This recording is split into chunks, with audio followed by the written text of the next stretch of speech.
राष्ट्रीय mains cum merit scholarship प्रतियोगी परीक्षा की तैयारी में जुटे प्रिय विद्यार्थियों, सुप्रभात। विद्यार्थियों, यदि आपने अभी भी आवेदन पत्र नहीं भरा हो तो आपके पास समय है, आप आवेदन पत्र भर सकते हैं। क्योंकि NMMS परीक्षा ऐसी परीक्षा है जिसको पास कर लेने के पश्चात प्रतिवर्ष 12,000 रुपये की छात्रवृत्ति मिलती है।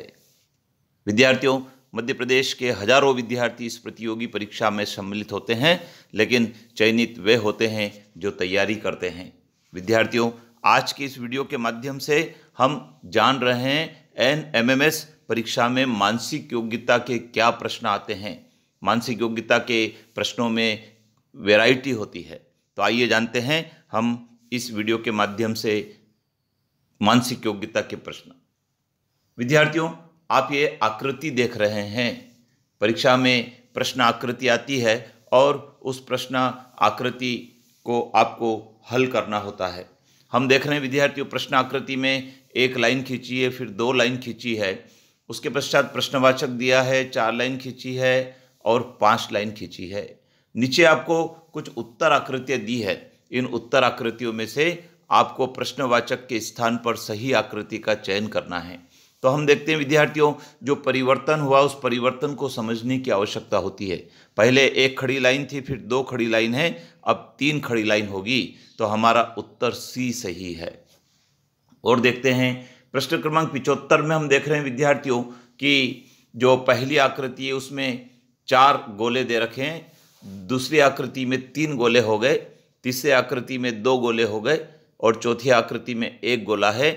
तो अब 5वीं आकृति जो प्रश्नवाचक के स्थान पर चाहिए वो बिना गोले वाली चाहिए, तो हमारा जो उत्तर सही है वो D सही है। और देखते हैं प्रश्न क्रमांक 76 देखते हैं।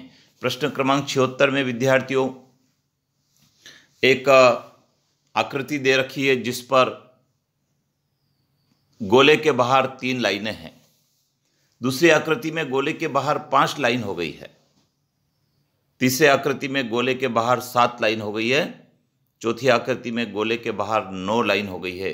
तो विद्यार्थियों, प्रश्नवाचक की जगह हमको वो आकृति चाहिए जिसमें 11 लाइन होगी, क्योंकि 2 का अंतर चल रहा है। पहले में 3, 5, 7, 9 तो 11, तो 11 लाइन वाली जो हमारी आकृति है विद्यार्थियों वह है B।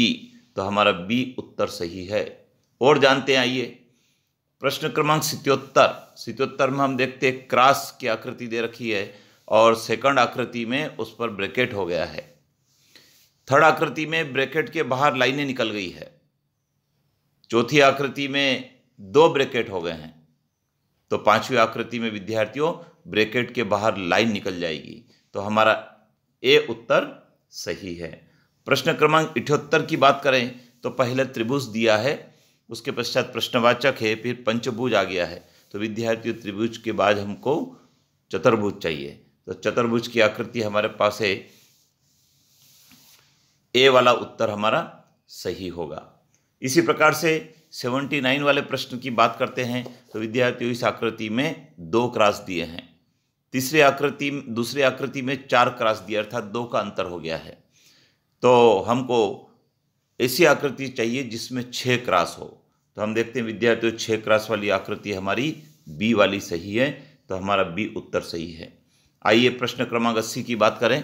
प्रश्न क्रमांक 80 में हम देख रहे हैं आकृति में 3 लाइनें हैं, लेकिन दूसरी आकृति में हम देखते हैं कि 1 लाइन के ऊपर आड़ी लाइन हो गई है, खड़ी लाइन के ऊपर आड़ी लाइन हो गई है। तीसरी आकृति में हम देखते हैं 2 खड़ी लाइन के ऊपर आड़ी लाइन हो गई है।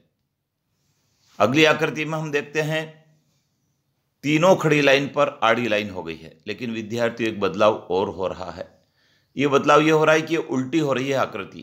पहली आकृति हम देखते हैं, पहली लाइन सबसे ऊपर थी, जब इसको बदल दिया, उल्टा कर दिया विद्यार्थी, इसकी दिशा बदल दी, तो ये पहली लाइन जो थी वो दूसरे दिशा में हो गई है। फिर इसको पलटा है तो पहली लाइन जो बड़ी वाली थी वो पहली दिशा में आ गई, फिर पलटा है तो पहली लाइन विपरीत दिशा में आ गई। तो अब फिर पलटेंगे और साथ में हमको ये ध्यान रखना है कि अब जो आड़ी लाइन है वो 4 हो जाएगी। तो इसको हमने पलट दिया और पलटने के पश्चात हम देखते हैं कि आड़ी लाइन 4 बी आकृति में है, तो यह हमारी बी आकृति सही है। तो विद्यार्थियों, हमको मानसिक योग्यता के प्रश्नों में जो आकृति होती है उनमें क्या परिवर्तन हो रहा है, पहली आकृति से दूसरी में क्या, दूसरी तीसरी में क्या, तीसरी से चौथी में क्या, ऐसे परिवर्तन को समझना होता है। कई बार ये एंटी क्लॉक घूमती है, कई बार क्लॉक वाइज घूमती है, मिरर की सदृश भी होती है, तो सबका अलग अलग पैटर्न होता है।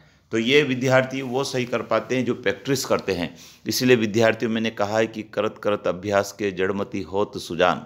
जो निरंतर प्रैक्टिस करते हैं वो इन प्रश्नों को सही कर पाते हैं। आपके पास कोई भी पुस्तक हो तो आप उस पुस्तक से आकृतियों वाले प्रश्नों को हल करेंगे तो आपको सफलता मिलेगी। मैं इस चैनल पर आपको कई सारी आकृतियों को किस प्रकार से हल करेंगे उसके बारे में जानकारी दूंगा।